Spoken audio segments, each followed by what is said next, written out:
saya begitu. Menurut saya ya barangkali gitu kan. Ya kan boleh kan, ini kan apa namanya skenario kan gitu kan. Saya kan diminta cerita skenario. analisa gitu. Nah, jadi sebetulnya dengan ilustrasi itu lawan terberat dari 01 dan 03 ini bukan 02. Dilema terbesar itu namanya, kalau dalam ilmu politik itu prisoners dilema, itu justru terbesar itu antara 01 dengan 03. Iya, partai-partai yang ada di 01 dan 03 mereka ini sebetulnya saling mengukur, gua kalau maju gimana dengan yang lain, apa ikutan maju atau malah justru balik mundur gitu Bang. Itu jadi menurut saya dilemanya itu sangat besar, bukan hanya pada persoalan-persoalan yang disampaikan oleh Haris ya kan. Beliau ini kan nggak ada beban menyampaikan masalah itu. Pokoknya ini masalah, dah titik, kita sampaikan, kita surati. Tetapi kalau kita apa yang disampaikan oleh Bang Ferry, oh ini pokoknya partai lu oposisi gitu ya. Nah, cara berpikir seperti itu belum tentu berlaku untuk partai-partai politik yang pada hari ini ada di dalam proses yang sedang dibicarakan ini Bang gitu. Hak angket itu tidak sesulit yang dibayangkan oleh Bang Kodari. Tapi beliau benar soal pilihan politik. Pilihan politik. Sepanjang pilihan politik itu memang diinginkan, itu mudah. Kita pernah Presiden Abdurrahman Wahid ya sampai impeach malah gitu ya. Karena pilihan politiknya sedang mendukung. Pertanyaan besarnya adalah apakah ini menjadi pilihan politik partai oposisi? Kalau dilihat angkanya sangat memungkinkan. Jangankan 25, setengah yang hadir pun memungkinkan. Jangankan setengah yang hadir, setengah yang menyetujui dari setengah yang hadir, yang kurang lebih 144 minimal, itu memungkinkan karena kursi oposisi kalau dihitung dari 5 partai itu jumlahnya 314.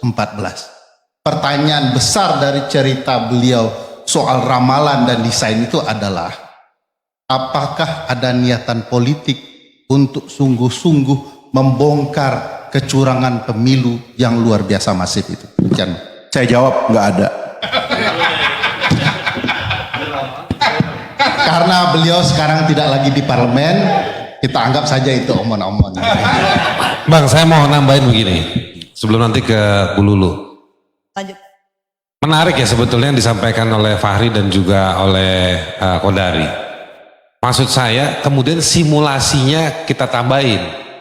Kalau jadi, tadi Kodari misalnya udah menggambarkan belajar dari sejumlah pelaksanaan hak angket yang ujungnya penegakan hukum. Gak ada masalah dengan penegakan hukum.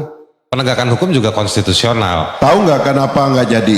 Karena salah satunya bisa mengarah kepada pembubaran partai politik. Ya itu dia. Tapi menurut saya, mau nggak partai politik bekerja Saya untuk jawab, membubarkan Bang. partai politik? Saya jawab itu tidak mungkin Bang. Nggak mungkin. Karena pembubaran partai politik di Mahkamah Konstitusi, bukan di DPR. nggak maksud Ini saya kan kalau sudah jadi temuan itu bisa mengarah ke sana. Nggak mungkin. Udahlah percaya saya, ini nggak mungkin. betul, ini nggak mungkin. Let's say kita bilang ini nggak mungkin. Apa namanya, ujungnya kalau sampai pembubaran partai politik, mereformasi sebagaimana cita-cita. Saya udah dengar itu 3 kali dari Om Fahri, 2 kali di seminar yang offline, sekarang di sini juga ada bicara. Saya dengar Bung Fahri ini bicara soal bagaimana gagasan untuk mereformasi sistem partai politik atau partai politik. Itu oke. Tapi kalau saya mau nekat mempertemukan harapan tersebut dengan ya udah dorong aja hak angket ini. Barangkali temuannya hak angket ini adalah menjadi satu bahan untuk siapapun nanti secara parlementarian atau lewat penegakan hukum harus dilakukan perubahan undang-undang partai politik. Itu satu hal yang bisa terjadi. Utopis, iya. Tapi sekarang saya mau simulasi yang lebih realistis. Menguji sampai di mana titiknya. Kenapa? Tadi misalnya Bu Lulu mau bicara soal 62% survei bicara setuju hak angket. Meskipun setuju, tapi mungkin publik nunggu orang-orang seperti ini semua berimajinasi permainannya, gocekannya seperti apa. Nah itu yang menurut saya, mari kita jawab juga. Kalau misalnya jadi, kalau misalnya giroh politiknya mendorong seperti yang tadi Ferry sampaikan, jadi ini barang, bamus 50% hadir lewat, partai-partai ini minta semua anggota hadir. Setengah yang hadir setuju, dilaksanakanlah misalnya.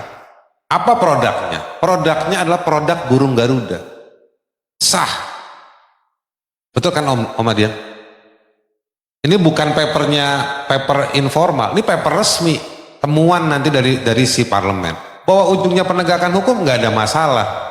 Bahwa kemudian DPR-nya keburu selesai, nggak ada masalah.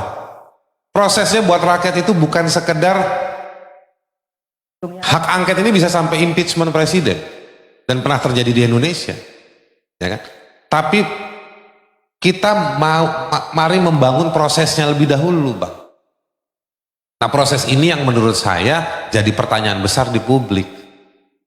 Dan saya senang meskipun ini nanti let's say kita bilang ada politik dagang sapi, tapi hari ini biarkan sejumlah partai apapun latar belakangnya, apapun ideologinya, mereka dipaksa bertanggung jawab dengan hak yang dimiliki secara konstitusional. Benar-benar di luar logika.